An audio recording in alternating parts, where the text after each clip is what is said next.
Welcome, and thank you all for joining us for First Sundays at Home with Inlandia and the Riverside Art Museum. My name is Janine Peroy Gamblin, and I am the Programs Coordinator for Inlandia Institute, a literary and cultural arts nonprofit based in inland Southern California. Before we begin, a few words. Inlandia Institute respectfully acknowledges and recognizes our responsibility to the original and current caretakers of this land, water, and air, the Cahuilla, Tongva, Luiseno, and Serrano peoples and all of their ancestors and descendants, past, present, and future.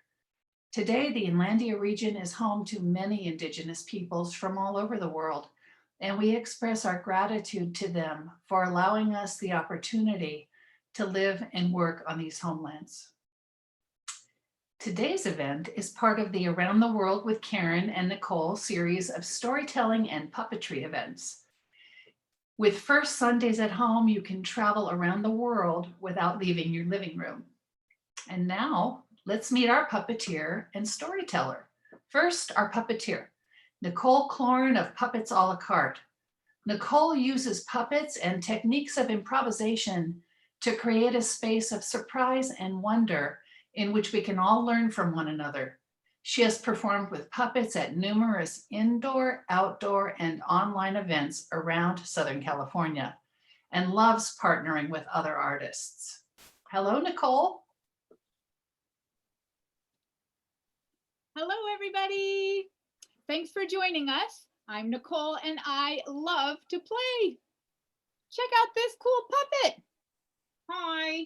Hi, puppet. Can you say hello? Hi. No, not to me, to them.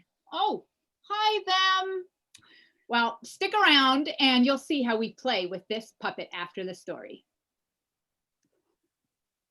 Thank you, Nicole. And now let's meet our storyteller, Karen Ray Kraut.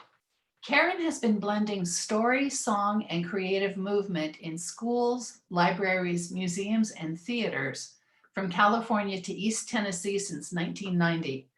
Hello, Karen. Are you ready to get started? Oh, yes. Thank you, Janine. And I'd like to just start out by showing you a book. The story that I'm going to share today is called A Heart Full of Turquoise. I learned it from a wonderful storyteller and puppeteer named Becky Johnston in Riverside, California. And Becky learned it from a storyteller named Joe Hayes.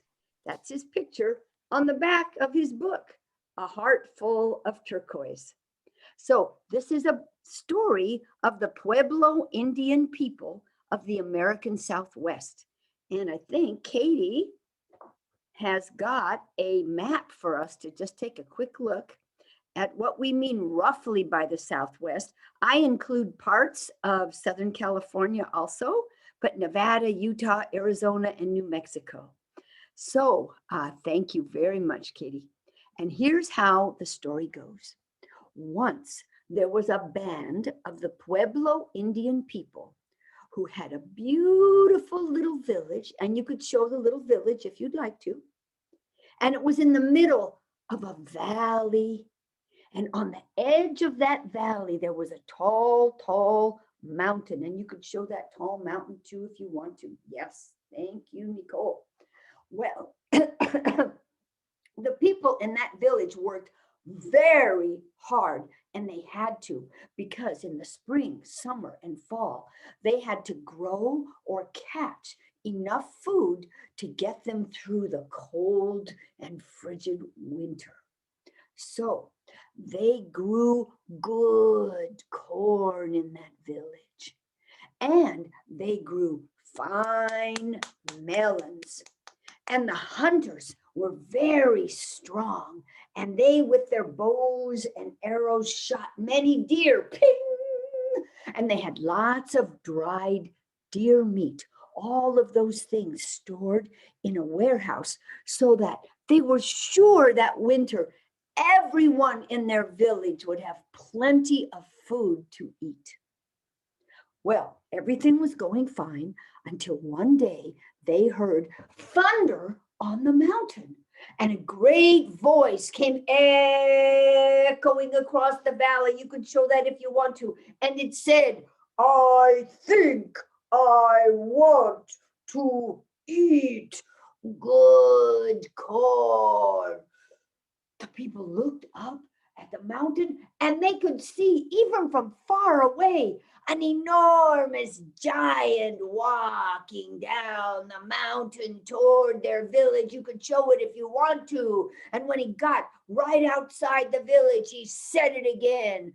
I think I want to eat good corn. Oh, what could they do? They ran to the storehouse. They pulled out all of the corn they had so carefully harvested. They made an enormous heap of corn on the edge of the village. And that giant reached down and picked up that corn in just one hand. He put it in the pack on his back, and then he walked off and disappeared in the tall mountain. That was bad, but at least they still had some food left for the winter. But a few days later, they heard it again, thunder on the mountain, and a great voice came echoing across the valley saying, I think I want to eat melon. And you could show that too if you want to. Oh no, they looked up. There he was, coming down the mountain. When he got to the edge of the village, he said it again. Let's try it all together. I think I want to eat melon. Oh, they ran to the storehouse. They pulled out all the melons they had carefully harvested. They made an enormous pile of melons. The giant reached down, picked them all up in one hand, and dropped them into the pack on his back. And then he walked back up the mountain and disappeared. Oh my goodness. Oh no. Well, at least they still had the deer meat left. It would be hard, but they could make it through the winter. But then you know what happened just a few days later. Thunder on the mountain, a great voice echoing across the valley. I think I want to eat deer meat. Oh, and there he was standing at the edge of the village. I think I want to eat deer meat. They ran to the storehouse. They pulled out all that deer meat. They made a gigantic mound of deer meat. He picked it up with one hand. He threw it in the pack on his back, and then he walked back up the mountain. Oh, no. They had nothing left for the winter. What would they do? Oh, the people. The people didn't know what they would do.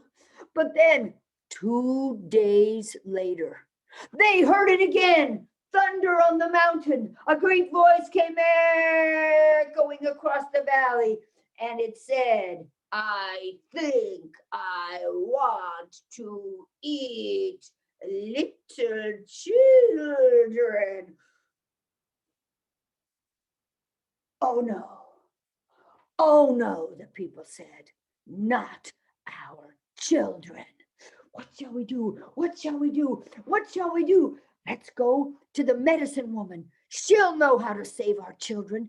And so, as one, the people gathered at the door of the hut of the medicine woman. And they said, oh, medicine woman, you must help us. You must help us save our children from the evil giant who comes from the top of the mountain. And when they told her the whole story, she said, there is one thing that we could do, but I need a perfect ear of corn. What would they do? They had given all the corn away to the giant, but everyone went back to their homes. They searched every corner, and one family was able to find a perfect ear of blue corn. They gave it to the medicine woman. She took it to the center of the village and placed it carefully on the ground. She covered it with a holy blanket, and she danced a sacred dance and sang a holy song around that blanket, and something started to grow larger and larger and larger under that blanket until what should stand before them but an enormous corn giant? And the corn giant looked down at the people and said, "Why was I made?" And the medicine woman said, "You were made to save the children from the evil giant of the mountain." And the corn giant said, "I'll do it." And so the medicine woman made a trail of cornmeal to the outside of the village. And the corn giant followed that trail until he was face to face with the evil giant from the mountain. And when the evil giant saw him, he picked up his gigantic wooden club and he hit the corn giant over the head with it. But the corn giant's head was so hard, the club just broke in pieces. You can show it if you want to. And then the corn giant pulled out his black obsidian knife and he stabbed the evil giant in the heart until he fell down dead. Oh, the people gathered their children close and everyone returned to their homes. And the medicine woman made a trail of cornmeal back to the center of the village, and she sang the corn giant all the way back down to a perfect ear of blue corn. But then she started thinking about that evil giant from the mountain. You know, the old ones had told stories of a giant who lived on the mountain. But he was a good giant, not an evil one. He never disturbed the people. She decided to investigate. She went out to where that giant was lying dead, and she looked into his heart. And she saw what the problem was. His heart was filled with cactus stickers and scorpions. So she pulled them out one by one. You could show how she did it if you want to. Even the scorpions. And when she had pulled them all out, she replaced them in the giant's heart with beautiful pieces of turquoise and pink quartz. And after she had done that, she sewed up the giant's heart. And then she sewed up his chest. And you won't believe this, but that giant sat up again. He came back to life. And he looked at the medicine woman and said, "You have made my heart good again. Thank you. I will do anything for you." "You will? Then, giant, please, you took all the people, all the food of the people of this village that they need for the winter. Please return to your home and bring back all the food you took from the people. Will you do it?" And the giant said, "I'll do it." And so he returned to the top of the mountain. He came back with all the food he had taken. He returned it to the village. And then he went back to the mountain, never to be seen again. And that's the end of that. And now, let's hear from Nicole. Thank you, Karen. Thank you for that story. I love hearing that story. Never get tired of it. So what did you all think of that? That was pretty special, huh? Well, guess what? In that story, the medicine woman brings a corn giant to life. And I'm not a medicine woman. I can't do that. But I have what I like to call puppet magic. So I'm going to see if I can do a little puppet magic for you. I don't have a blue ear of corn, but I have a purple eggplant and an orange carrot. So let's see what we can do with that. I'm going to put these down here, and then I'm going to cover it up with a sheet. And now we're going to say a chant. And I'm going to teach it to you first. So you at home, including you, Jacob, I see you're in there. Hello, Jacob. Hello, other friends who are watching. You can say this chant with me. And it goes like this. Bring me a giant, big and strong. May it help me right a wrong. To right a wrong means to fix something or make it better. And that's what the good giant was meant to do in the story. So we're going to say that. Bring me a giant, good and strong. May it help me right a wrong. And I'm going to use my tambourine as we sing. Here we go. Bring me a giant, big and strong. May it help me right a wrong. Okay, let's see if it worked. Do, do, do.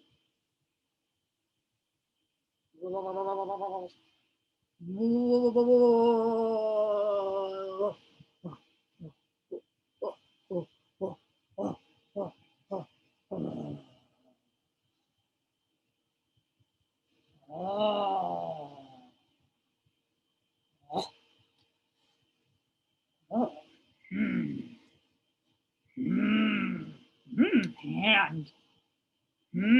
Oh, another hand. Oh, legs. Legs. Oh.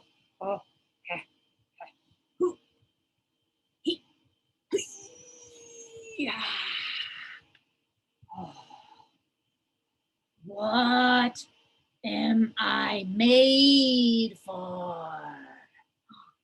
That's a great question. That came up in the story when the corn giant came to life. Well, here's my giant, and it's asking me, what am I made for? And that is the perfect question for a puppeteer. As you know, I am a puppeteer. And the first thing I do when I have a new puppet in my hand, I look at it and I play with it for a while and I ask myself, what is this puppet going to be for? How do I want to use it? What is its purpose? So we're going to pretend that this is the good giant from the story. And the purpose for the good giant is, good giant, can you please protect the village from the evil giant? Yes.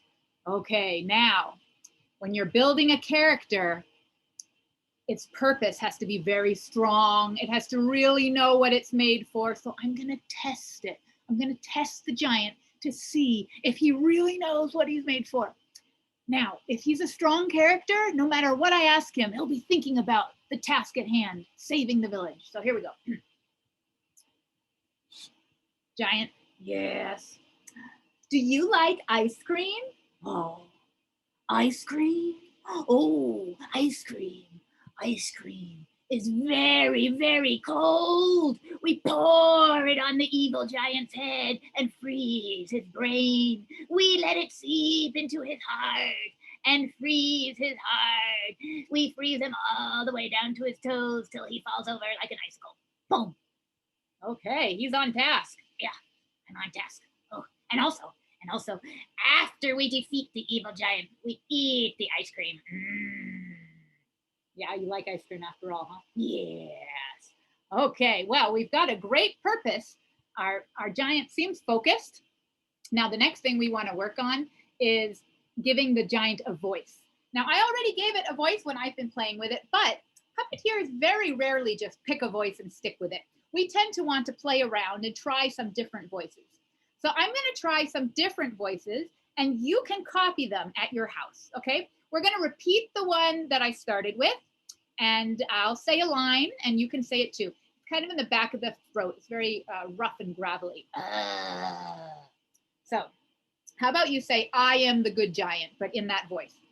I am the good giant. Yes, okay. But now let's try something different. Different? Yeah, let's give you a different voice. Okay. All right, now we're going to try a high voice and a sing-songy voice. And we're still going to say, I am the good giant. I am the good giant. I am the good giant. Yes. Oh my, that was very, very different. I see Karen's trying it. I hope you're trying it at home. It's so fun to make different voices. Yes, it is. All right, let's try one other voice. How about we try a short voice that's very fast? I am a good giant. I am a good giant. I am a good giant. I am a good giant. I am a good giant. I think he's trying to convince himself. I am a good giant. Yes, I am a good giant. Am I a good giant? Yes, you're a good giant. I'm a good giant. I'm a good giant. Okay, very good. He seems a little nervous there. So 3 different voices, and we could do so many different voices. But the next thing we're going to work on, remember, we're building a character. We're making up a puppet, a personality for the puppet. So we have its purpose. We have a voice. Now we're going to play with movement. You don't really need to see my face. You need to see the puppet. So I'm going to turn my screen down a little bit so you can see the full body of my puppet. And when I think of a great big giant, I think of big, heavy steps. So one way to do this, puppeteers use all of their body parts sometimes. So I'm going to put this part in my mouth. And now I can put my hands down here. And let's give a nice heavy walk, giant. Ready? Okay.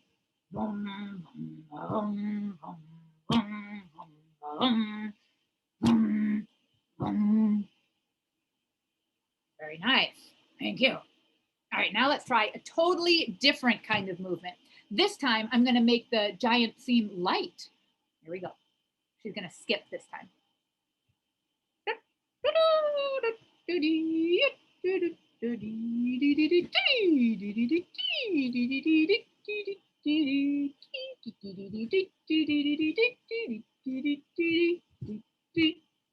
Oh my goodness, I did a whole dance for you. Let's see, can we try one other kind of walk, one other kind of movement? We've done a light one. Oh, I know. It's possible that our giant is kind of loping and with each step kind of bounds up into the air. So let's try that. Let's see. This time I'm going to hold my puppet right at the waist. Puppeteers have to experiment where it's best to hold the puppet to make it seem most lifelike. So I'm going to try it on the waist this time.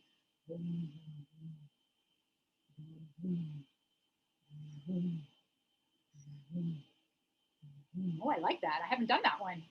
That's fun. I like that. Okay. So you can see how you have to think about all the parts together. The foot, this part moving first, then this hand, then thinking about where the head is going, and you put it all together to make a loping kind of walk. It's so fun just to play and figure it out. So now the puppeteer would choose which voice goes best with the movement and the purpose, and pick the one that the puppeteer wants for the story. So we know that we're pretending this is our good giant from the story. So now that I have my character figured out, I can practice a little scene. And I'm going to get another puppet that I also made. And it's going to pretend it's the evil giant. All right, come on out, evil giant.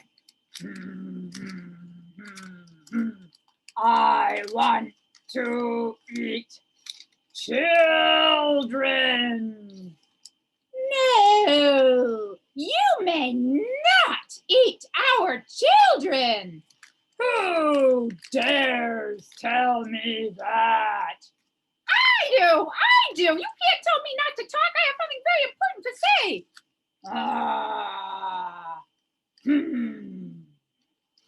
Well, I want those children. Hi, woo, duck.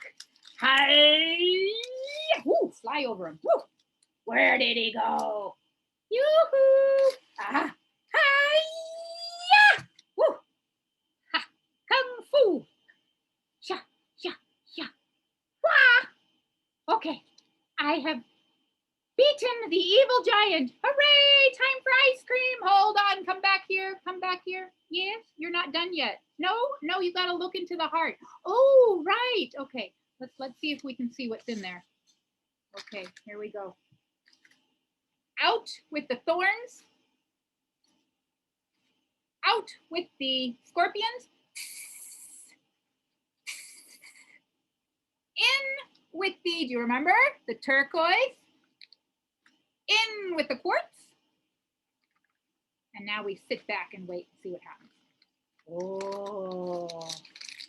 Ah. Oh. Yes. Hug, hug, hug, hug, hug, hug, hug, hug, hug, hug. Well, the two giants are off to have some fun. I think they're going to go play in the mountains together. So that's a very simple way to play with a puppet that you're inspired to make from a story you've heard. And let me just check the time. I think I have a few minutes to show you how to make this simple puppet. So you don't have to do it along with me, but it's so easy to remember that you can do it after the show if you want. I'm going to use 3 pieces of printer paper, regular pieces of paper, 3 of them. They could even be recycled paper, you know, things that are printed on there that you don't need anymore. And I'm going to put 2 of them down together on my table. And I'm going to tape them together with some tape. So all I'm going to need are 3 pieces of paper and my tape. So lay it down lengthwise and tape the 2 pieces together. Doesn't have to be perfect. And now I roll it up longwise.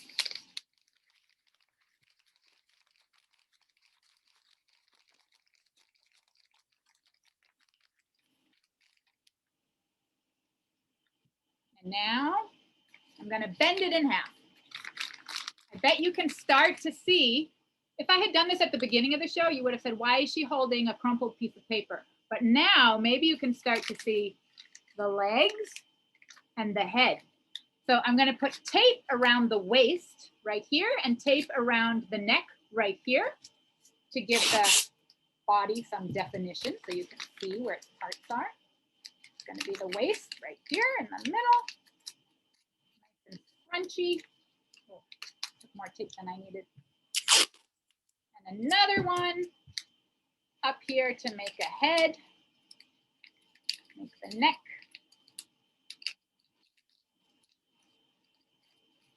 Nice. Let's see if I can open up the chest cavity. Okay, so we've got the head, the chest, the legs. We're missing the arms. So for the arms, we take our last piece of paper, lay it down the long way again, or this way anyway, wide way, and we roll it up.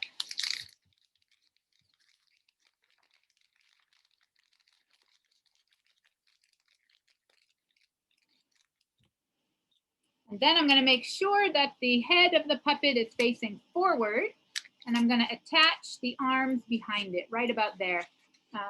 Any way you want with tape. I like to do what I call a seat belt technique, where I tape it diagonal on the back. I don't know if you can see that. I'm going diagonally across, and then to the front. I come down. And back up. Oh, it's a bit sloppy, but that's okay. And then I'm going to do another one in the other direction.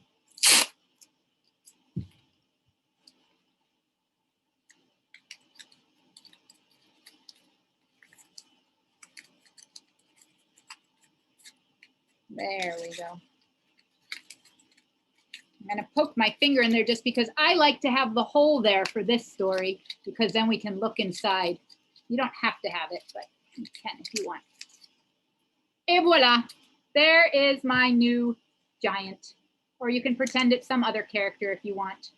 So if you have time, oh, Katie made one, yay. Oh, it's so cute, it's a teeny one. So yes, you can do this with different kinds of paper. Here, the one I was playing with in the story was made from paper towels. That makes it a little bit softer. And the big one I was using, this one is made from newspaper. And the important thing is just that when you make the body and head part, you're going to have twice as much paper as you have, or let me think about that. Nope, sorry, 2/3 as much paper for the body and the legs, and 1/3 as much to make the arms. You don't even have to remember that. If you play around with it, you'll figure it out. You just have to have it long enough that you can play with it. So grab some paper, grab some tape, and have fun bringing your giants to life. We'll see you next time. Have a great weekend. Bye-bye. That was awesome. Thank you so much, Nicole, for the great puppetry, and Karen for the story. We loved it. And thanks also to the Riverside Art Museum and the City of Riverside's continued First Sundays Family Fun Days partnerships. And thanks to all of you at home. Don't forget, Around the World with Karen and Nicole will be back in 1 month on the first Sunday in April for more storytelling and puppetry fun with Tasty Baby Belly Buttons, a tale from Japan. If you follow Inlandia Institute on social media or sign up for our e-newsletters, you won't miss out on any Around the World or any other of our upcoming events. So no matter how you do it, please stay in touch and we'll see you again soon. Bye-bye.